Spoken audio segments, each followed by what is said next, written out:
नमस्कार मित्रों, standard 12 chemistry chapter number 12 carboxylic acid છેલ્લે ભણતા હતા આપણે અને કાર્બોક્સિલિક એસિડમાં છેલ્લે કાર્બોક્સિલિક એસિડની બનાવટ વિશે સ્ટડી કરતા હતા. હવે કાર્બોક્સિલિક એસિડની બનાવટમાં જુદી જુદી ચાર બનાવટ ભણી ગયા હતા. પહેલી બનાવટ પ્રાથમિક આલ્કોહોલ અને આલ્ડીહાઇડમાંથી, બીજી બનાવટ આલ્કાઇલ બેન્ઝીનમાંથી મતલબ હાઇડ્રોકાર્બનમાંથી, એરોમેટિક હાઇડ્રોકાર્બનમાંથી, ત્રીજી નાઇટ્રાઇલ અને એમાઇડમાંથી. નાઇટ્રાઇલમાંથી પહેલા એમાઇડ અને એમાઇડમાંથી કાર્બોક્સિલિક એસિડ.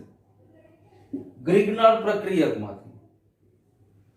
હવે ગ્રિગ્નાર્ડ પ્રક્રિયકને ફરી એકવાર યાદ કરી લઈએ તો એમાં જે કાર્બોક્સિલિક એસિડ બને છે એ જેટલા કાર્બન વાળો ગ્રિગ્નાર્ડ પ્રક્રિયક લીધો હોય એની કરતા એક વધારે કાર્બન વાળો કાર્બોક્સિલિક એસિડ બને છે. કારણ કે અહીંયા ગ્રિગ્નાર્ડ પ્રક્રિયકની પ્રક્રિયા કાર્બન ડાયોક્સાઇડ, સૂકો બરફ કાર્બન ડાયોક્સાઇડના ઘન સ્વરૂપ સાથે થાય છે સૂકા ઈથરની હાજરીમાં. હવે જે નવી બનાવટ ભણવી છે એસાઇલ હેલાઇડ અને એનહાઇડ્રાઇડમાંથી. સૌથી પહેલા એસાઇલ હેલાઇડ, તો આ એક એસાઇલ હેલાઇડની કોમન અથવા આદર્શ પ્રક્રિયા RCOCl એસાઇલ હેલાઇડ. અહીંયા એસાઇલ ક્લોરાઇડ કહેશો આપણે, હેલોજન તત્વમાં ક્લોરીન તત્વ જોડાયેલું છે. તો બે રીતે એની પ્રક્રિયા થઈ અને કાર્બોક્સિલિક એસિડ બની શકે. સૌથી પહેલા RCOCl સિમ્પલ જળ વિભાજન, તો RCOOH plus hydrochloric acid HCl છૂટો પડે. તો એક સિમ્પલ પ્રક્રિયા થઈ ગઈ. RCOCl H2O માંથી OH અને અહીંથી Cl દૂર થાય, H2O નો H, HCl. બીજી પ્રક્રિયા બેઝિક માધ્યમમાં જળ વિભાજનથી, એમાં પણ HCl છૂટો પડે, પણ પહેલી નિપજ આમાં જે મળે છે એ RCOO માઇનસ કાર્બોક્સિલેટ આયન. અહીંયા કાર્બોક્સિલેટ આયન પ્રાપ્ત થાય. હવે આ જે કાર્બોક્સિલેટ આયન મળ્યો એનું ફર્ધર જળ વિભાજન કરીએ. આના જળ વિભાજનથી અહીંયા આપણને RCOOH કાર્બોક્સિલિક એસિડ પ્રાપ્ત થાય. એસિડની હાજરીમાં જળ વિભાજન H3O+, તો RCOH અને પાણી છૂટું પડે. એટલે આ કાર્બોક્સિલિક એસિડની બંને રીતે બનાવટ એસાઇલ હેલાઇડમાંથી થાય. હવે એસાઇલ હેલાઇડમાં આપણે સ્પેશિયલ એસિટાઇલ ક્લોરાઇડ અથવા ઇથેનોઇલ ક્લોરાઇડ CH3COCl એની પ્રક્રિયાની જેમ કરીએ તો સૌથી પહેલા જો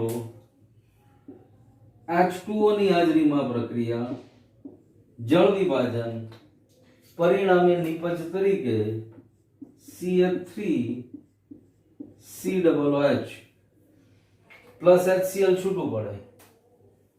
અહીંયા ઇથેનાઇલ ક્લોરાઇડ માંથી પ્રક્રિયા કરી અથવા એસિટાઇલ ક્લોરાઇડ માંથી પ્રક્રિયા કરી પરિણામે એસિટિક એસિડ અથવા ઇથેનોઇક એસિડ મળ્યો.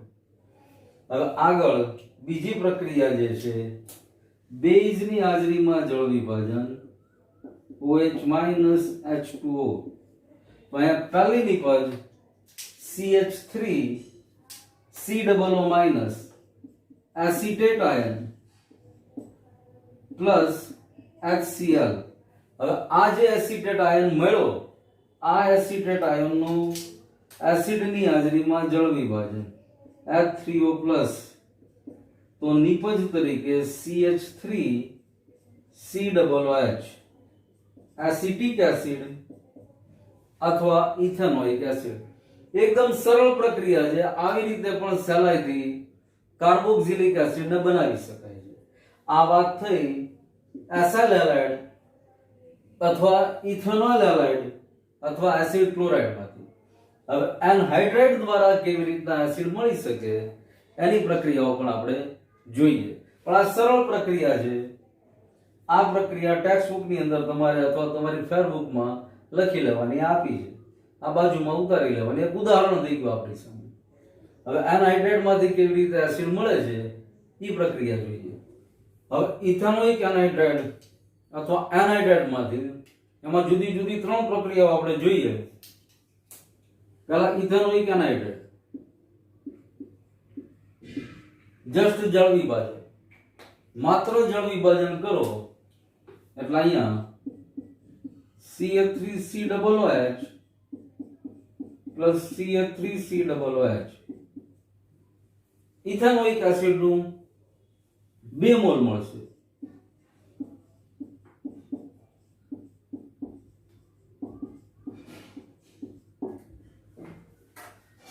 Ethanoic acid.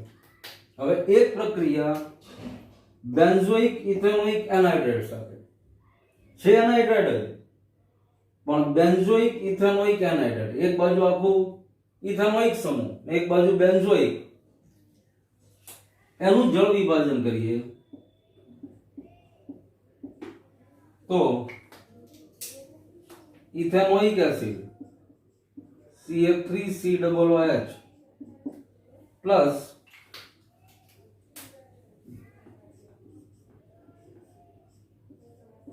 COOH benzoic acid. અહીંયા C6H5CO લખવા ઈ છે પણ અહીંયા મળ્યો એક બેન્ઝોઇક એસિડ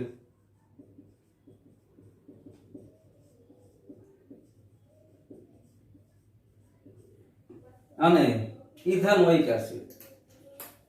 એક એલિફેટિક એસિડ અને બીજો એરોમેટિક એસિડ, આ બંનેનું મિશ્રણ.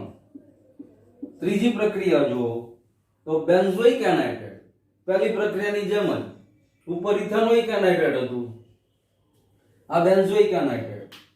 તો આનું પણ જળ વિભાજન H2O, અહીંયા 2 mall C6H5COOH benzoic acid.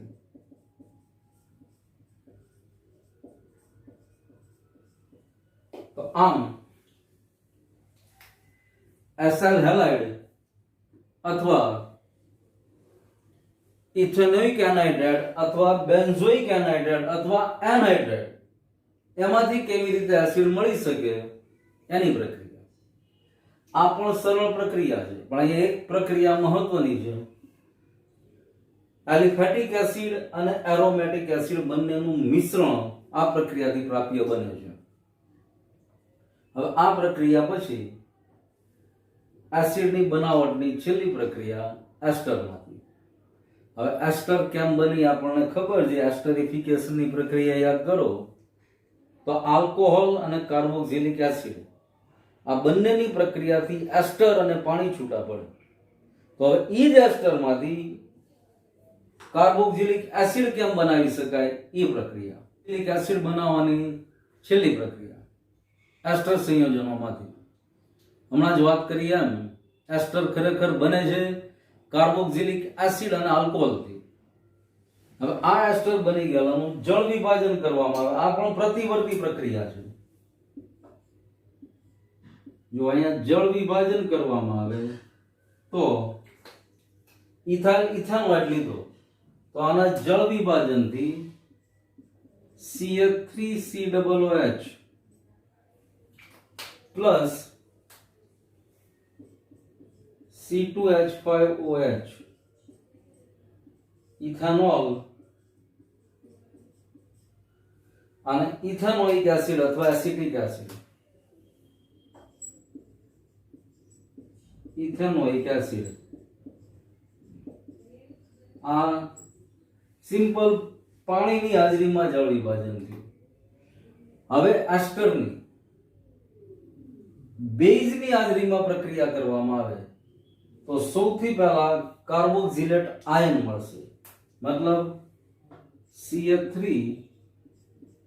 CH2 CH2 COO Na. Plus છેલ્લે ઇથાઇલ સમૂહ C2H5OH ઇથેનોલ. અહીંયા જુઓ બરાબર, ઉપર લીધો એ એસ્ટર ઇથાઇલ ઇથેનોઇડ હતો, આ એસ્ટર ઇથાઇલ બ્યુટેનોઇડ. ઇથાઇલ બ્યુટેનોઇડ. હવે આ જે સોડિયમ વાળો કાર્બોક્સિલેટ આયન બન્યો, 1 2 3 4 કાર્બન, સોડિયમ બ્યુટેનોઇડ. હવે આનું એસિડની હાજરીમાં જળ વિભાજન કરવામાં આવે તો CH3 CH2 CH2 COOH plus NaCl. અહીંયા HCl ની હાજરીમાં જળ વિભાજન થયું. ચલો HCl H2O H પ્લસ કાઢી નાખો એટલે CH3 CH2 CH2 COOH મતલબ બ્યુટેનોઇક acid.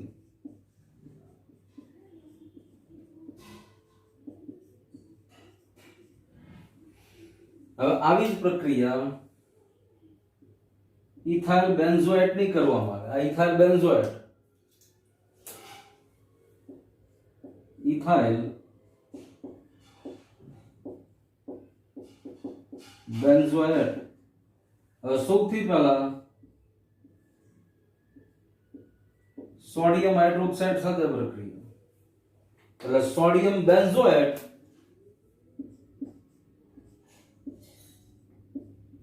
COO Na plus C2H5OH. આ સોડિયમ બેન્ઝોએટ ની HCl ની હાજરીમાં જળ વિભાજન કરવામાં આવે એસિડિક માધ્યમમાં તો પ્રાપ્ય થતી નિપજ બેન્ઝોઇક એસિડ પ્લસ NaCl. તો આવી રીતે એસ્ટરમાંથી પણ એસિડને, કાર્બોક્સિલિક એસિડને સરળતાથી બનાવી શકાય છે. અહીંયા 3 અલગ અલગ પ્રક્રિયા આપણે સમજ્યા. ઇથાઇલ ઇથેનોઇડમાંથી, ઇથાઇલ બ્યુટેનોઇડમાંથી અને ઇથાઇલ બેન્ઝોએટમાંથી એમાંથી એરોમેટિક કાર્બોક્સિલિક એસિડ મતલબ બેન્ઝીન કાર્બોક્સિલિક એસિડ મેળવ્યો. તો આ પ્રક્રિયા કાર્બોક્સિલિક એસિડની બનાવટની પ્રક્રિયાઓ થઈ ગઈ. કુલ 6 પ્રક્રિયાઓ આપણે ભણ્યા. કાર્બોક્સિલિક એસિડની બનાવટની ટોટલ 6 પ્રક્રિયા. હવે ને 6 પ્રક્રિયા ઈઝી જોવાય.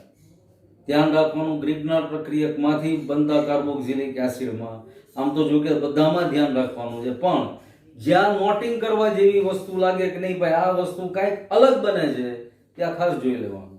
અને આ તો રિવર્સિબલ રિએક્શન છે, પ્રતિવર્તી પ્રક્રિયા છે. અહીંથી આ કરો, સલ્ફ્યુરિક એસિડની હાજરીનું માધ્યમ રાખો, એસ્ટરિફિકેશન થઈ જાય. ઇથેનોઇક એસિડ વત્તા ઇથેનોલ, એસ્ટરિફિકેશનની પ્રક્રિયા કરો એટલે એસ્ટર બની જાય, ઇથાઇલ ઇથેનોઇડ બની જાય. આવી પ્રક્રિયા આપણે ભણી ગયા છે.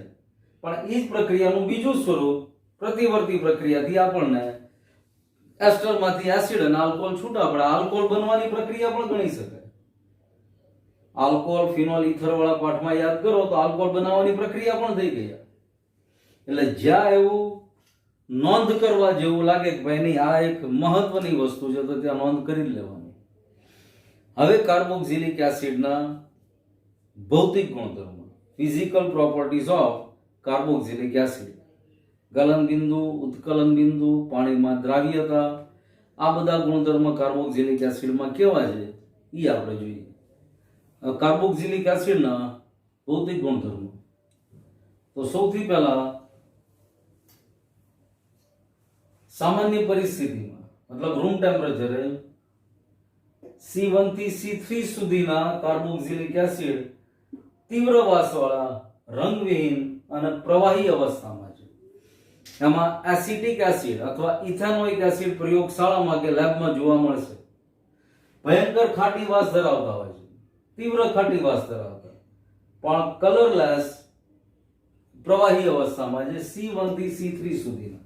C1 એટલે મિથેનોઇક એસિડ, C2 એટલે એસિટિક એસિડ અથવા ઇથેનોઇક એસિડ, C3 એટલે પ્રોપેનોઇક એસિડ, C4 થી C9 સુધીના ન ગમે તેવી વાસવાળા તેલી પ્રવાહી, ખાસ કરીને C4 થી C7 સુધીના તેલી પ્રવાહી હોય છે.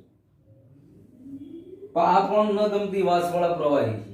પછી જેમ જેમ કાર્બનની સંખ્યા આગળ વધતી જાય એમ ગંધવિહીન બનતા જાય, રંગવિહીન બનતા જાય અને મીણ જેવા બનતા જાય, ઘન સ્વરૂપ પ્રાપ્ત કરતા જાય. એવી જ રીતે એરોમેટિક એસિડ ઘન અને ગંધવિહીન છે. ઉદાહરણ તરીકે બેન્ઝોઇક એસિડ. તો આ સામાન્ય પરિસ્થિતિની એની વાત થઈ. ભૌતિક સ્થિતિ આગળ C1 થી C4 સુધીના એસિડ પાણીમાં દ્રાવ્ય છે, કારણ કે પાણી સાથે સહેલાઈથી ઓછી કાર્બનની સંખ્યાના કારણે H બંધ બનાવી શકે છે. જો RCOOH, તો અહીંયા સહેલાઈથી હાઇડ્રોજન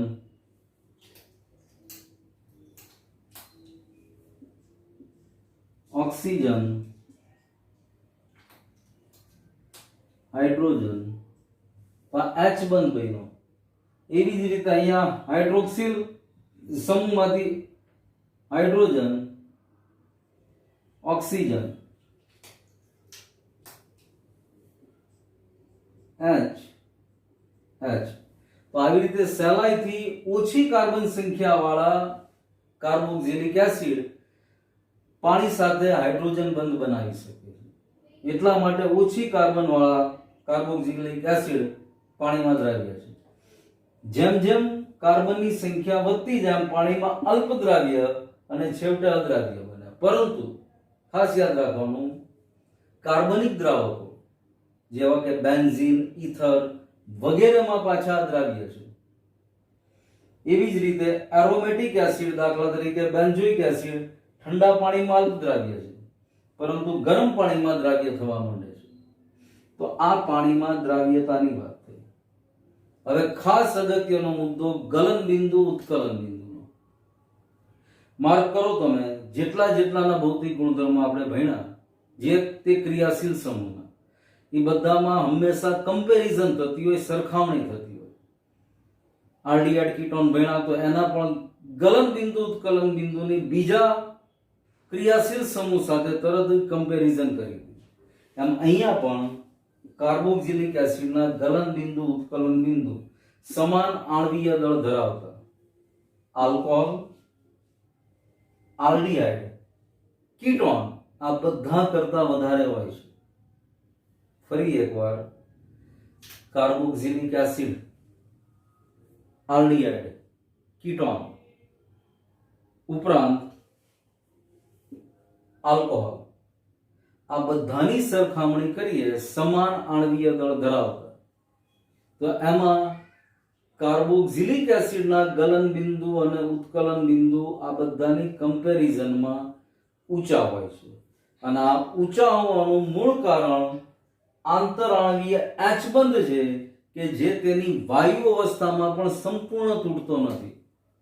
કાર્બોક્સિલિક એસિડને વાયુ સ્વરૂપમાં લઈ આવો તો પણ પ્રાયોગિક રીતે નોંધવા મળ્યું છે કે એની વચ્ચે જોડાયેલો આંતરાણવીય H બંધ સંપૂર્ણપણે તૂટી શકતો નથી. એટલા માટે એના ગલન બિંદુ, ઉત્કલન બિંદુ બાકી જે ક્રિયાશીલ સમૂહની આપણે વાત કરી એની કરતા પ્રમાણમાં ઊંચા હોય છે.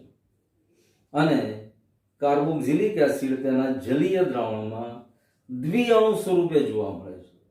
તો આ દ્વિઅણુ સ્વરૂપ અથવા ડાયમર સ્વરૂપ શું છે એ આપણે આકૃતિ સાથે જ જોઈએ. હમણાં જ વાત કરી એમ કે શા માટે કાર્બોક્સિલિક એસિડના ગલન બિંદુ, ઉત્કલન બિંદુ બીજા ક્રિયાશીલ સમૂહ આલ્ડીહાઇડ, કીટોન, આલ્કોહોલ એની કરતા ઊંચા છે. એનું કારણ એપ્રોટિક દ્રાવક મતલબ વાયુ અવસ્થામાં દ્વિઅણુ સ્વરૂપે કાર્બોક્સિલિક એસિડનું બંધારણ જોવા મળ્યું છે. હવે આ બાષ્પ સ્વરૂપમાં પણ અહીંયા H બંધ સંપૂર્ણપણે તૂટતો નથી. જો આ પહેલો અણુ કાર્બોક્સિલિક એસિડનો. આ બીજો. હવે અહીંયા ઓક્સિજન હાઇડ્રોજન અને અહીંયા હાઇડ્રોજન ઓક્સિજન આ જ બંધાયું. તો આ સ્પેશિયલ ગુણધર્મના કારણે ગલન બિંદુ ઉત્કલન બિંદુ ઊંચા જોવા મળે છે. અને બીજું, જ્યારે દ્રાવણો વાળો પાઠ ભણશું એમાં આણ્વીય દળ શોધવાની જુદી જુદી પદ્ધતિઓની ચર્ચા કરશું, ત્યારે ઈ પાઠની અંદર આના દ્વિજ અણુ સ્વરૂપના કારણે કાર્બોક્સિલિક એસિડનો આણ્વીય દળ હોય એની કરતા બમણો મળે છે. પણ એની જો કે અત્યારે આપણે કાર્બોક્સિલિક એસિડના ગુણધર્મમાં બીજી કોઈ ચર્ચાનો મતલબ કે સવાલ નથી. તો જસ્ટ દ્વિઆણ્વીય સ્વરૂપ અહીંયા જોવા મળ્યું, ડાયમર સ્વરૂપ જોવા મળ્યું, એટલે થોડીક વાત કરી. હવે કાર્બોક્સિલિક એસિડના બનાવટ અને ભૌતિક ગુણધર્મની ચર્ચા પૂરી કરી. હવે કાર્બોક્સિલિક એસિડના રાસાયણિક ગુણધર્મો અને પછી એનો ઉપયોગ. તો રાસાયણિક ગુણધર્મો આની પછીના લેક્ચરમાં કે પીરિયડમાં આપણે ભણીશું.